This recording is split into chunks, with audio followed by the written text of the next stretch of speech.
What is up, ladies and gentle nerds? It's your boy Graham, also known as HamHawks42 on the internet, and today we are looking at another random magic card here on Overthinking MTG. And today we are looking at Mana Vortex. Alright, Mana Vortex is an enchantment. It costs 1 blue, and it's from the Dark, by the way. I haven't read this yet, so you know it's going to be good, though, because it's old school, and I love these old school cards. Okay, each player who controls land... Go ahead and appreciate that for a second. Each player who controls land sacrifices 1 land during his or her upkeep.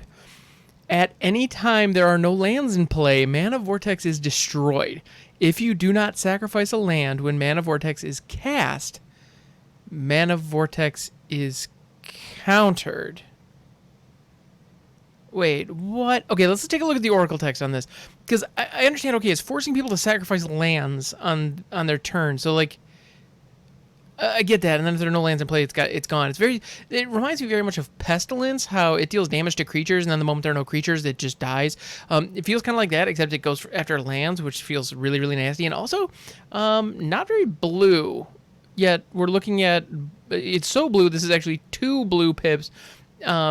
On a 3 mana cost enchantment. Okay, interesting, but whatever. So let's go ahead and let's take a look at the Oracle text. When you cast this spell, counter it unless you sacrifice a land. Okay, thank you, that's it.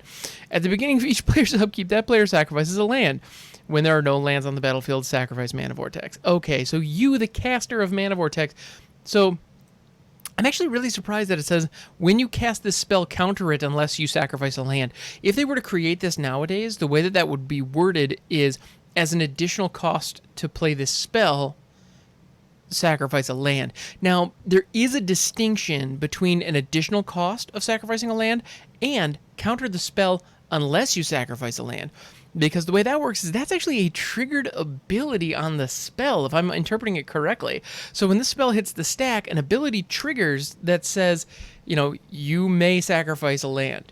Do you or do you not? And then if you choose not to, then Mana Vortex is countered. So that is a waste of a spell unless you're in a situation where you need to get your storm count up and for some reason you have Mana Vortex in your deck.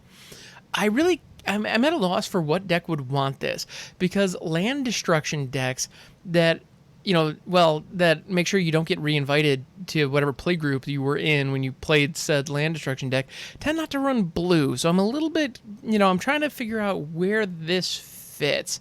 You know, when I think of land destruction, the first card that I think of is Zozu the Punisher, which is a mono red goblin that taxes people when they put lands in. When they put lands onto the battlefield, they get dealt 2 damage. So he shocks people as they play lands.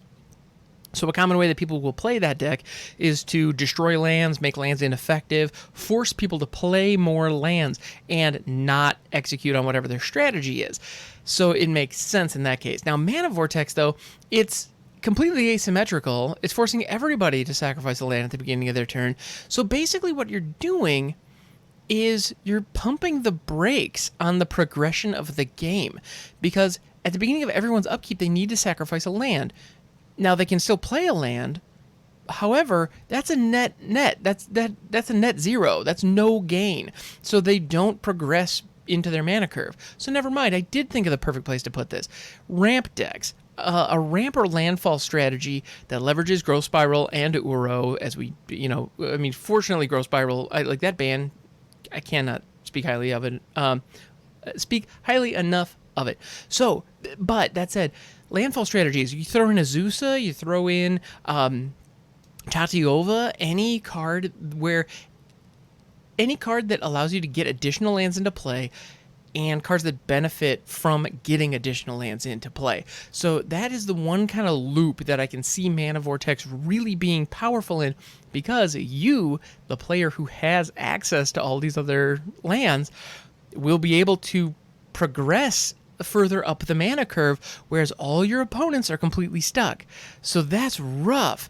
And the thing is, if this red, at the beginning of each upkeep, that player sacrifices a land, if they cannot sacrifice Mana Vortex, then people would at least be able to pump the brakes, stop what they're doing, let all their lands get wiped, hold whatever lands they draw, and then after they've punched you in the teeth for playing Mana Vortex, they can then play out the rest of their lands because they can effectively destroy Mana Vortex through inaction by not playing their lands.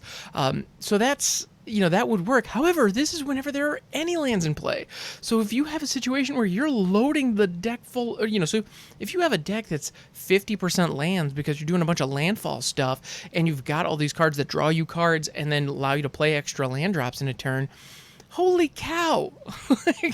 It would be insane. You'd be able to completely run away with that game. I mean, that right there, if you can hit Azusa on turn 3, actually, let's be honest. You're going to be hitting a Birds of Paradise or an Arboreal Grazer on turn 1 or a Gilded Goose, and so you're going to have access to 3 mana on turn 2. You can hit Mana Vortex down right out of the gate, and so actually, preferably Arboreal Grazer would be the one that you'd be able to hit at that point. That way you'd have an additional land onto the battlefield. You got 2 lands already. Hit your land drop for turn. You got 3 lands.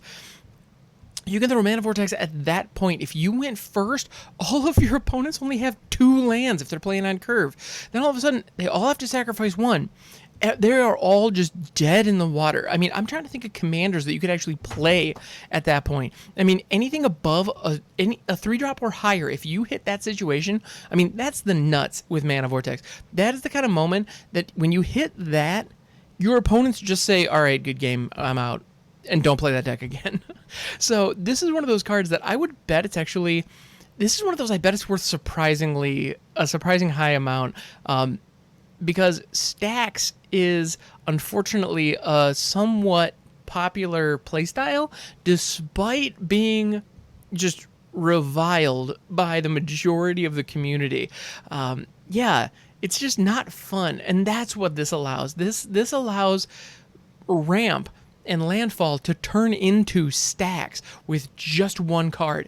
That's nasty. And when I say stacks, by the way, I'm referring to the play style that locks out your opponents, and it's named after the card Smokestack, which is an old school card that prevents your, I believe it prevents your opponent's lands from untapping. So this goes 1 step further. It straight up destroys them. Oh boy. Yeah, mono blue land destruction. I am so glad they moved away from this, because blue does all the other annoying stuff too, so giving it land destruction as well, holy cow. Yeah, get out of here with this nonsense.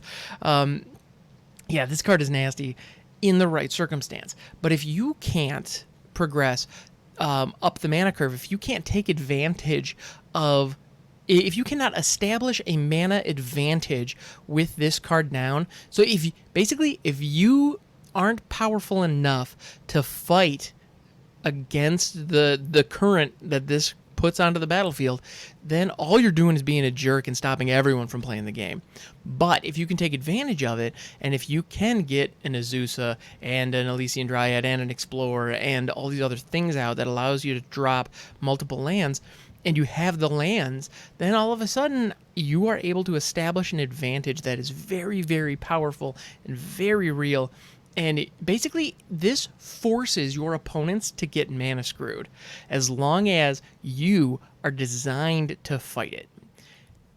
It's nasty. This is this is so nasty. I would imagine this in Tatiova. Tatiova Benthic Druid. If you have a Tatiova deck right now, consider putting Mana Vortex into it. If you're with a play group of people who are constantly trying to one-up each other, where it can be a little contentious sometimes. That, I would say, is a good opportunity to rock Mana Vortex. If you actually enjoy your friends who you play Magic with, don't touch this card. Just don't do it. It's not worth it. Your friendships are not worth playing Mana Vortex. If you think Armageddon is bad, this is even worse. And yes, I personally believe that it would feel worse to sit down at a table and have somebody drop a Mana Vortex, especially if they're able to get it down early. That would feel worse than somebody wrathing the lands with an Armageddon on turn 4.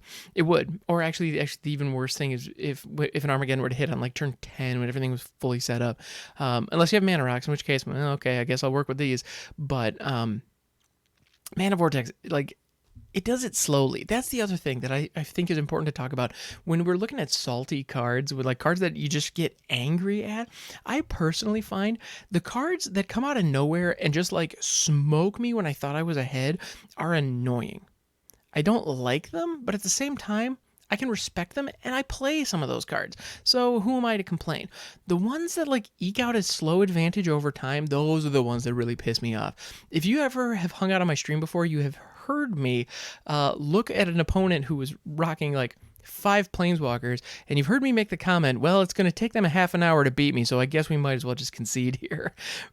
Because that tends to be the case. Now, if they have 5 planeswalkers, maybe not, but if they have 2, like they can get an insurmountable amount of advantage on me, but it takes forever for the game to grind to a close. And that I find far saltier than just getting blown out of nowhere. That's the thing. When people were complaining about Dream Trawler when that first came out, which, by the way, it's actually still really freaking good and standard legal. Just throwing that out there. But anyway, like Dream Trawler was like enemy number 1 for a minute there. And I remember just thinking, well, that's a control finisher that has the decency of beating me to death pretty quickly. Unlike things like Nicol Bolas, the Dragon God. That Planeswalker takes freaking forever to grind the game out. And I love Grixis. I have a lot of fun Grixis memories, but they were all using big creatures that could end the game quickly. Anyway, so that's kind of my thought when it comes to these cards that do things that are widely hated, and land destruction is like tip top of that list. Land destruction and locking people out of playing spells in one way or another, that's a great way to alienate all of your friends. So definitely check this out. I'm going to go take a look at the price on this thing. I'm just intrigued because it's one of two things. Like on the secondary market for Mana Vortex is either through the roof because supply is so low and it's a unique, interesting effect that some people want to get their hands on, or it's worth absolutely nothing because it's a feel-bad card in a color combination that doesn't really work, except, like I'm saying, in landfall strategies. So, I don't know, I think there's something there. Anyway, thanks for hanging out, everybody. I appreciate you. You can catch me on Twitch, twitch.tv/hamhawks42. You can also catch me on YouTube if you're listening to the podcast feed. I put down a number of videos, and I'm starting to also put my stream videos up there as well. So if you missed the stream, you can catch it there. And I hope you are having a fantastic day, night, whenever it is that you're listening to this, and I look forward to catching you next time.